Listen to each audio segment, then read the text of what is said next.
besties, welcome to my channel. In today's video, I'll be sharing with you 5 common mistakes that soap makers make, especially as a beginner. But even if you're an old soap maker, please stay till the end because you'll be getting a thing or two. And in case you're meeting me for the first time, my name is Ogechi Madukoma. I'm the lead facilitator in Glomajo's Business School. So let's jump right into this business and let's see the 5 common mistakes that soap makers make.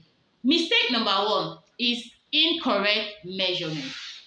Yes, incorrect measurement. As you know, that soap making is a science, and with science, you know how it is done. When you say 1 plus 1 is 2, that is science. Science are laid down rules that when you follow them, you're definitely going to get an expected outcome. So when you say 2 plus 2 is 4, that is science. So it is the same thing with soap making. Soap making is actually a science. So for you to get an accurate or that your expected design, which is to make a very beautiful bar of soap, you must measure correctly. So mistake number 1 is inappropriate measurement. Not measuring correctly, and to avoid that, you need to measure correctly. Then let's move to mistake number 2. Mistake number 2 is actually not using the right measuring tool. Not using the right measuring tool. Tell me, how will you say you are a student? You're going to school to write exams and you're not with your writing materials. Tell me, how would that be? It's not possible. So when it comes to soap making, we need a measuring tool. At least we need a digital scale. We need a measuring cup. Let's even start from there. Let's even leave other ones. I think the basic tools we need a measuring scale and a measuring cup. So for you to measure correctly and produce a very good soap, you need to measure correctly. And to measure correctly, you need the right tools, which is your measuring tools. So mistake number 2 is not using the right measuring tool. So to avoid this, we need to use the right measuring tool. At least a measuring cup for liquids and a scale, especially using a digital scale that will give us the least value that we want. At least that will do. Then let's move to mistake number 3. Mistake number 3 is improper storage of our soap. Somebody called me up this morning, chatted me this morning, and she was like, my soap is sweating. I don't know what happened. Do you know that your soap sweating could be as a result of not storing that soap properly? So improper storage is another mistake that soap makers make. So how do you store your soap properly? Ensure you store your soap in a well-ventilated place. In a place that is airy, where air is coming in. Don't store your soap in an humid environment. A place where it will attract moisture. Because what happens with that soap sweating is that soap is attracting moisture from the air. Because everywhere is locked. The windows are locked. The door is locked. So where will air come in? Soap actually needs air and not sun. Because some people have asked me, how do I make my soap solid? Where do I keep my soap to cure and be solid? Do I need to keep it under the sun? No, your soap does not need sun. Instead, your soap needs air. So to store your soap properly, you actually need to store that soap in an airy place, in a well-ventilated place. So ensure that where you're storing your soap, that the windows are open, the doors are open if it is in a secure place, and then you won't experience that soap sweating. And another thing you can do to stop soap sweating is to actually cover your soap. Protect that soap from the atmosphere. You can get a carton, pack the soaps inside and cover the cartons, or else pack them inside a nylon. Just protect the soap from the atmosphere and you won't see the soap sweat.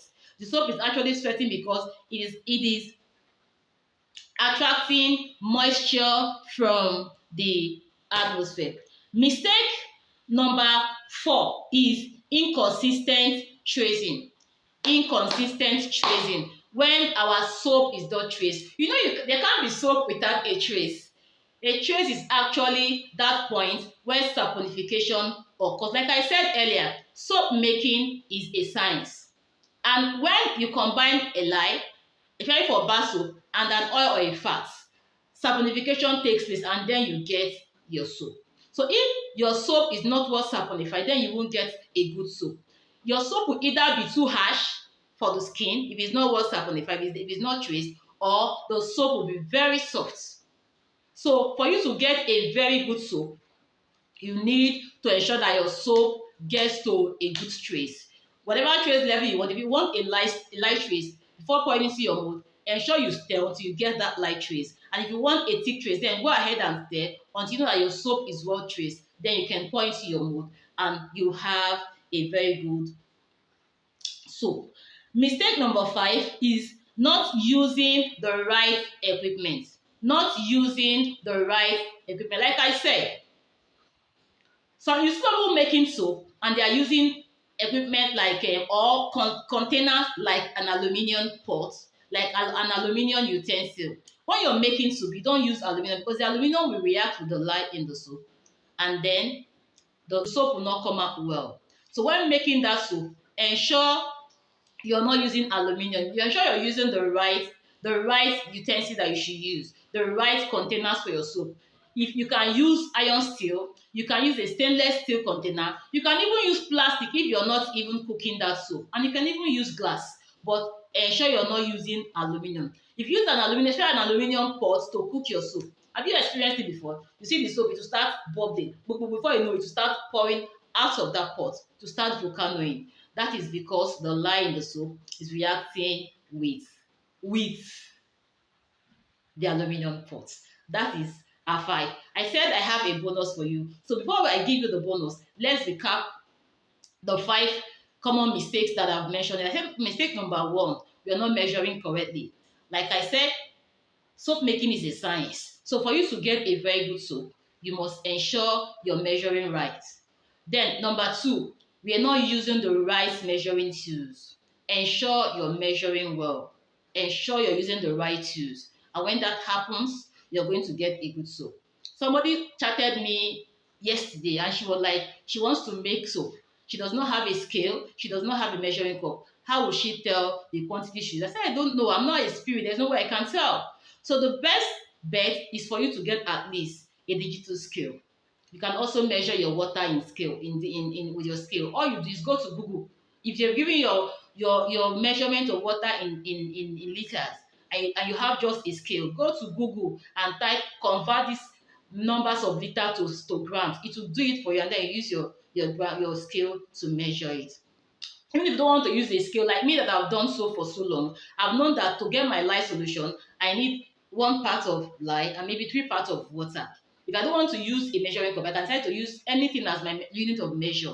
I can even use this milk tin, an empty milk tin. What do? I'll use that as my standard of measure across board. I'll use it to measure my caustic soda 1 part. I also use it to measure my water 3 parts. At least I have a standard of measure. There's no way you can make a good soap without using the right measuring tool. I said mistake number 3 is improper storage. When you're not storing your soap in a well-ventilated place, the soap tends to attract moisture from the air and it will start sweating. Mistake number 4, I said, is inconsistent trace. When you don't stir that soap very, very well to reach a trace, then you won't have a good soap. That soap will either be too harsh or it will be too soft. Then mistake number 5, I said not using the right soap making utensils. Don't use aluminium utensils for making soap. You know there's lye in that soap. At least before it saponifies, there's lye in the soap. So if it reacts with that aluminium in the soap, your soap will not come out well. It will not even emulsify. You understand? At times, if you even put it on fire, you see it will just start bubbling and everything will just pour out. So those are the 5 common mistakes that soap makers make. I'll give you 2 bonuses. Bonus number 1 is not wearing the right equipment. As in not wearing the right gels, not protecting yourself properly. Remember, you're working with lyes, you're working with chemicals. Lye is not anybody's mate. Caustic soda will not say, because you have done so for 10 years, I'm not going to burn you. No, if it touches your skin, it will burn you. So the least you can even do is to wear hand gloves. Better, you can wear your eye goggles so to protect your eyes. You can wear your coverall so it protects your body. But even if you don't want to wear those, at least please ensure you're wearing your hand glove, because if soda touches you, caustic soda touches you, it will burn your skin. Caustic soda. Lie. Sodium hydroxide is nobody's mate. So don't joke with it, please. Ensure you respect it. If you respect it, it will respect you. Hey, if you don't respect it, you play with it, handle it with levity, it will also disgrace you. It will burn you and you see yourself running. So please, let's handle it with great care.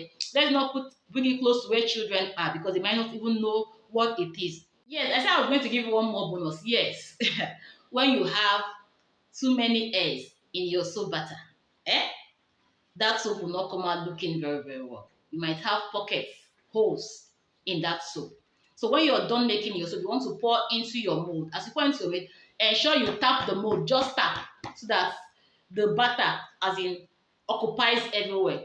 If you don't tap, there might be whole air trapped inside that your soap butter. And if your soap solidifies like that, it won't come out looking well. It will come out having pockets inside the soup. So to avoid that, as you pour into your mold, tap it, and as you tap, the spaces, the butter will occupy all the space, and then you have a very beautiful soap. I've given you seven mistakes that soap makers make. I know you know one or two other mistakes that soap makers make. Let me see them in the comments. What other mistakes do soap makers make? Oh yeah, let's interact. I've given you seven. Give me just one. Let's talk. Let's learn. We are learning together. This is a learning channel. We are learning. So just list one or two common mistakes that soap makers make and how it can be avoided. And in case you're coming across this channel for the first time, please, I beg you, subscribe. You grateful you did, because I give you value on this channel every single day, every single week. I upload values here. So I beg you, please subscribe to my channel. And if you're liking this video, I beg you, please like it. If you've gotten value from this video, please, I beg you, like it. I'm begging you, please, look at my hand. So I'm begging you, please like this video so that YouTube shows it to more persons that needs to see it. And I beg you also share. You know there's love in sharing. Yes, share to your neighbor, share to that your friend that is a soap maker. In that your soap making group, go and share it. They'll thank you for sharing. People encounter different mistakes if they don't even know how to avoid it. I've told you that we do say that prevention is better than cure. You know, can you imagine wasting money to buy materials and at the end the soap is not coming out very well? So let's help them to prevent that mistake. I beg you, share this video, and please, I beg you, like it and then subscribe if you have not. Thank you so much for watching. I'll see you in my next video. Shalom.